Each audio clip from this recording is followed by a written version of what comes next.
Very good morning, everybody. Most welcome in this question answer session of lesson 1 named The Pace for Living, belonging to class 10. Today we have to answer question 3 onwards. Question 3. Let us participate in it. They tell me there is an aeroplane now that goes at 1,000 miles an hour. वे लोग मुझे कहते हैं कि एक हवाई जहाज़ है जो प्रति घंटा 1,000 माइल्स की रफ्तार से चलता है. Now that is too fast. अब यह काफ़ी तीव्र गति का है. What light does the remark of the corn merchant throw on the fast life today. तो कॉर्न मर्चेंट की यह जो तथ्य है वो हमारे आज के तीव्र गति के जीवन पर क्या प्रकाश डालता है. Answer: the corn merchant was unable to keep pace with the fast growing hectic life. Corn merchant जो था आधुनिक तीव्र गति के व्यस्तम जीवन के साथ अपने जीवन की संतुलनता बनाए रखने में अक्षम था, अयोग्य था. He could not imagine of the fast pace of an aeroplane flying at the speed of 1,000 miles an hour. वह इस बात की कल्पना नहीं कर सका कि प्रति घंटा 1,000 माइल्स की रफ्तार से एरोप्लेन नामक वाहन चल सकता है. ऐसी कल्पना उसकी मन स्थिति में नहीं हो पाई. That was too much for him. वो सोचा था यह बहुत ज़्यादा है. The writer says that this illustration gives an insight into the approach of an Irish who is living in the present but thinks of the past.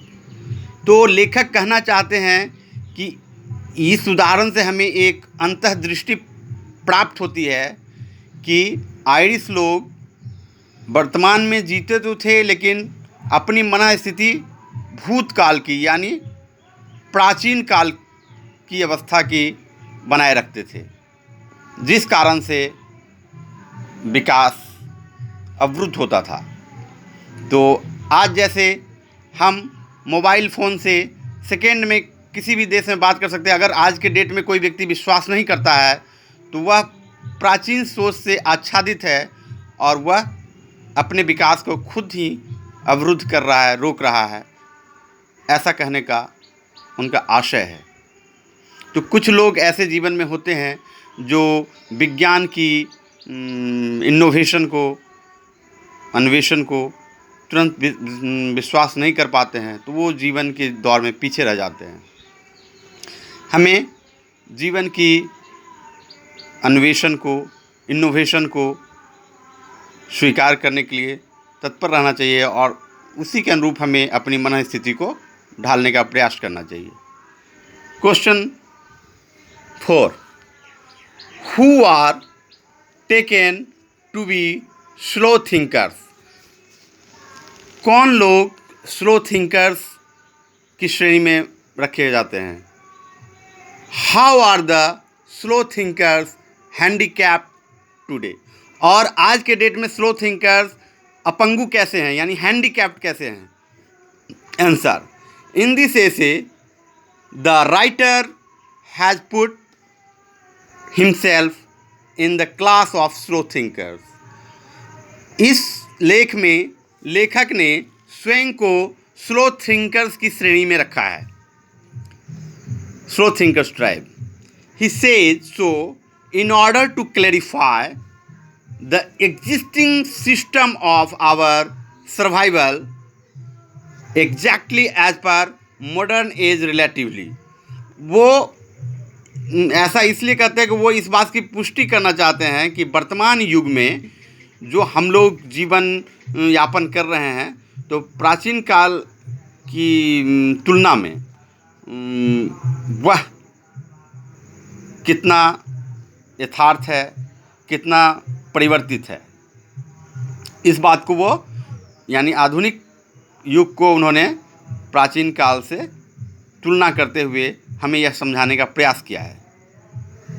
He says, वो कहते हैं that he will get the lowest marks in an intelligent test because such test today measure the speed of mind than anything else. वो कहते हैं कि अगर आज बुद्धि परीक्षण हो, इंटेलिजेंस टेस्ट हो, तो मैं उसमें पीछे रह जाऊंगा, क्योंकि इंटेलिजेंस टेस्ट में आजकल सिर्फ विषय वस्तु की यथार्थता नहीं बल्कि स्पीड की गुणवत्ता की प्राथमिकता है। हम अपने विषय को कितने कम समय में प्रस्तुत करते हैं, यह ज़्यादा प्रभावी हो गया है बनिस्पत के उसके तत्व और यथार्थता की। लेखक ऐसा महसूस करते हैं। This is why the slow thinkers like him like the writer are deprived of good living. और इसी के कारण आज लेखक जैसे स्लो थिंकर्स आधुनिक संसाधनों के अभाव में हैं, अच्छे संसाधनों की प्राप्ति उन्हें नहीं हो पाई। The writer further says that, आगे कहते हैं लेखक, that the use of mind or rather speed of mind is required more in the field of entertainment today। वो कहते हैं कि आज इंटरटेनमेंट के क्षेत्र में, मनोरंजन के क्षेत्र में भी मानसिक प्रयोग से ज़्यादा महत्व रखता है मानसिक गति। हम अपने मनोदशा को कितनी तीव्र गति से यूज करते हैं, यह महत्वपूर्ण है, न कि सिर्फ मानसिक विभिन्न प्रकार के प्रयोग करने से। He cites the example of a cinema where the scene and action changes rapidly and the viewers are required to keep pace with the changing scene on the screen. ये उन्होंने एक चलचित्र यानी सिनेमा का उदाहरण दिया है कि उसमें बदलते सीन और एक्शंस के अनुरूप लोग अपने मनोदशा को कैसे संतुलित और व्यवस्थित करते रहते हैं। ठीक उसी तरह जीवन के अन्य क्षेत्रों में भी व्यवस्थित और परिवर्तित होने रहने की आवश्यकता है। Hence, the slow thinkers today are handicapped. और जो लोग ऐसा नहीं कर पाते हैं, जो बदलती सीन और बदलती एक्शन के अनुरूप अपने आप को नहीं ढाल पाते, व्यवस्थित नहीं कर पाते, वो हैंडीकैप्ड हैं। आज वो स्लो थिंकर्स की श्रेणी में हैं और धीमी गति से सोचने वाले लोग दरअसल हैंडीकैप्ड की श्रेणी में आ गए हैं, ऐसा लेखक का कहना है। Thanks for watching. See you next class with next question answer. All the best for coming unit test. See you.